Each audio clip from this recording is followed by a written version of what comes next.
여러분 안녕하십니까, 반장입니다.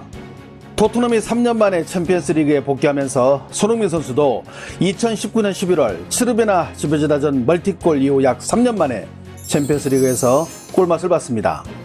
왼쪽 측면 공격수로 선발 출전한 손흥민 선수는 전반 14분 일본의 가마다 다이치에게 선제골을 내주며 팀이 0대1로 끌려가던 전반 20분 라인 브레이킹으로 만든 1대1 찬스를 마무리하며 특유의 원샷 원킬로 첫 골을 기록했으며 전반 36분에는 보는 이들의 입을 다물지 못하게 만드는 환상적인 발리로 추가골을 기록하며 추격하던 프랑크푸르트의 의지를 완전히 꺾어버렸습니다. 후반전에도 손흥민의 활약은 대단했습니다. 끊임없이 상대의 빈 공간을 노리고 적극적으로 침투하며 공간 파괴자의 역할을 다했고, 이런 움직임은 손흥민을 마크하던 투타가 반칙을 하게끔 유도, 경고 2장을 받으며 퇴장을 유도해 토트넘의 절대적인 우세를 유지하게 만들기도 했습니다. 이날 손흥민 선수는 6개의 슈팅을 날렸는데 6개 모두 유효 슈팅으로 기록하는 놀라운 슈팅 전환율을 선보이며 그라운드에서 보여줄 것은 다 보여준 최고의 기량을 뽐냈습니다.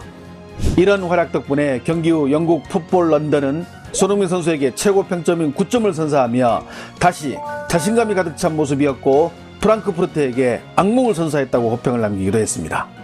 이날 경기의 또 다른 볼거리는 바로 한일 에이스들 간의 자존심 싸움이었는데요. 현재 일본 축구의 상징이라 볼 수 있으며 프랑크푸르트에서만 9시즌을 뛰고 있는 하스베 마코토, 그리고 현재 일본 선수 가운데 가장 상승세가 뚜렷하며 일본과 벨기에를 거쳐 독일 분데스리가에서 주전을 꿰찼고 지난 시즌 프랑크푸르트의 유로파리그 우승을 이끈 팀의 실질적인 에이스라 볼 수 있는 카마다 다이치, 이 두 선수가 선발로 나오자 일본의 수많은 축구 팬들도 이 경기를 실시간으로 시청하며 손흥민 선수와의 맞대결에 큰 관심을 드러내기도 했습니다. 선제골을 넣은 카마다 다이치 선수가 기선을 잡았지만 단순히 현재를 넘어 아시아 역사상 가장 위대하다는 평가를 받고 있는 손흥민 선수가 그들 앞에서 멀티골과 상대 퇴장까지 유도하며 만점 활약을 펼치자 일본 축구의 상징과 에이스 모두 무릎을 꿇어야만 했습니다. 중국 역시 챔피언스 리그에는 진심인데요. 이날 한일 축구를 대표하는 선수들이 포진해서 그런지 더욱더 많은 관심을 드러내며 실시간으로 관련 소식을 전하기도 했습니다.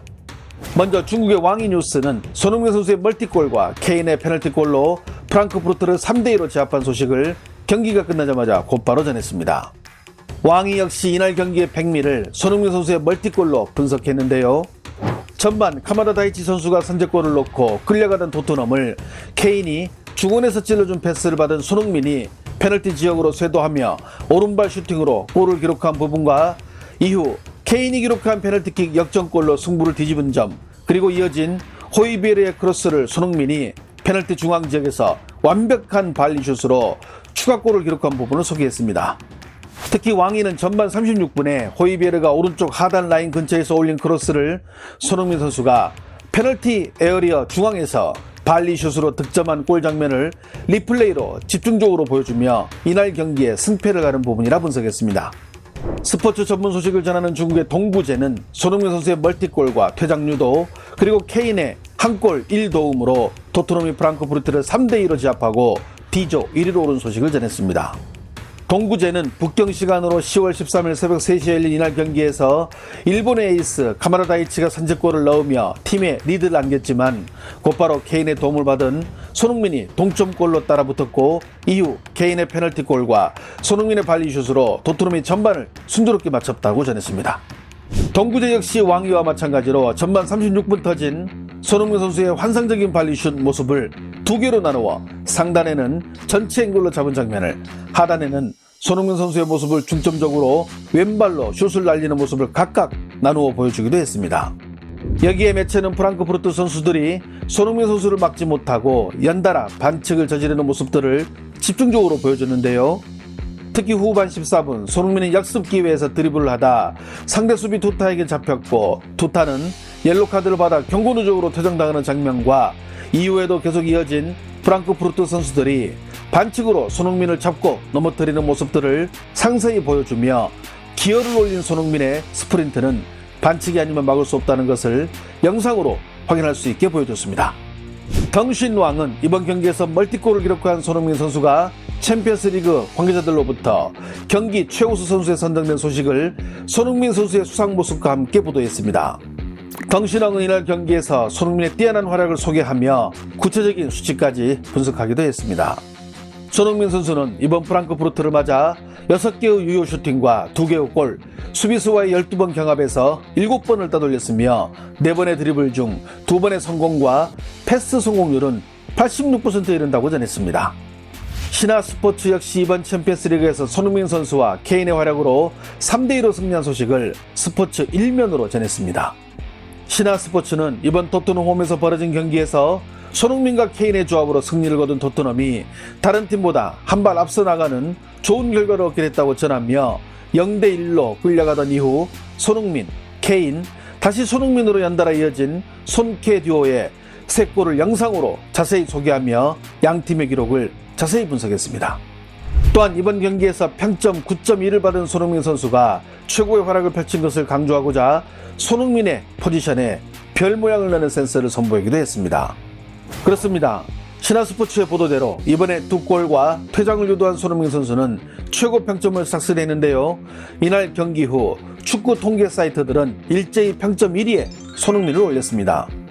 후스워드닷컴은 9.06점을, 풋몹은 9.1점을, 소파스코어는 8.8점을 손흥민에게 부여했습니다. 이는 모두 이날 경기를 뛴 모든 선수 중에 최고의 평점으로 기록됩니다.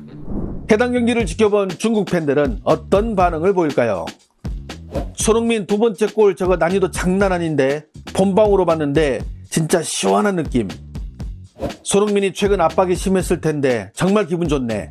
앞으로도 저렇게 손흥민에게 전술적으로 공간을 많이 내주면 좋겠어.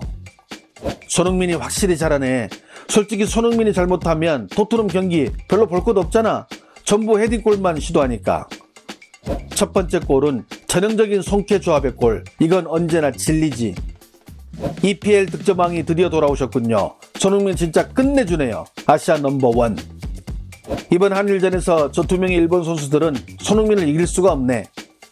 케인이 페널티킥 실축하는 것도 참 보기 드문 장면인데 한국과 일본 선수들은 저렇게 잘하는데 정말 부럽다.